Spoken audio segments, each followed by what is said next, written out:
The trial continues into the fourth week of former attorney Alex Murdaugh. And while prosecutors are expected to be approaching the end of their case, we're met with another twist. 2 jurors have tested positive for COVID-19. Our Nick Neville is live in Walterboro to break down what happened. Nick.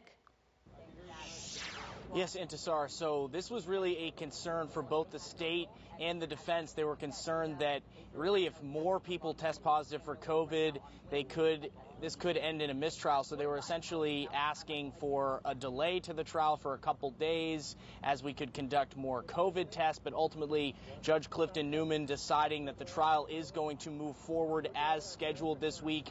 We're now left with, of course, the 12 jurors and 3 alternates. This trial began with 6 alternates, but of course, now 3 of them have had to have been excused. Now, this, of course, not the first disruption to the trial. Last Wednesday, there was a bomb threat that was called into the courthouse.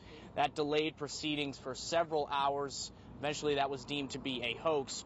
Judge Newman says that in addition to the 2 jurors that have tested positive, the clerk of court now has COVID as well. One of the jurors is experiencing symptoms, the other asymptomatic. Murdaugh defense attorney Dick Harpootlian expressed worries that this could be a mistrial if jurors end up infecting each other. He immediately began wearing a mask as he was talking to Judge Newman.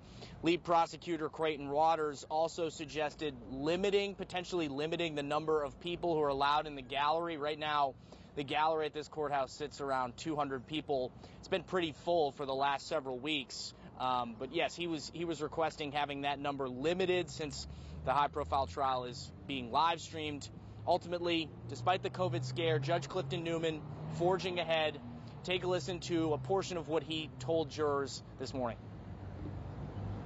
Of course, we have no way of knowing. We just have to take precautions, as we all do, as we navigate through life during this period of time.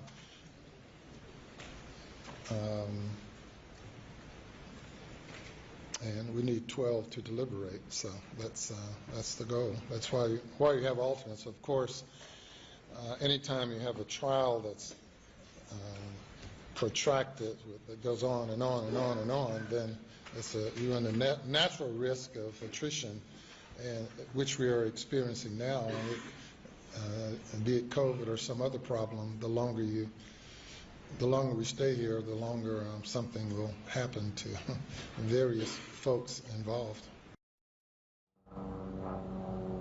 Now, Newman encouraged all those in attendance, both jurors, those in the gallery, to mask up, but he stopped short of imposing a mask mandate or any social distancing requirements. We noticed a court official passing out masks to those in attendance, but it appeared as though not everyone was wearing one. We're, of course, going to stay on this, but for now, we'll send it back to you. Reporting in Walterboro, Nick Neville, WIS News 10.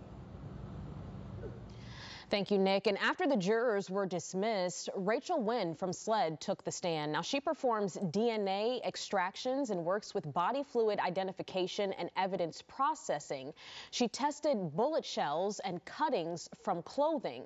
After Wynn, another SLED expert took to the stand. This time it was Sarah Zapata. Well, Zapata is a forensic scientist who works in DNA analysis. You can follow the latest on the trial live every day on our website, WISTV.com. It's also available on our WIS News 10 app, Roku, YouTube, and Fire TV.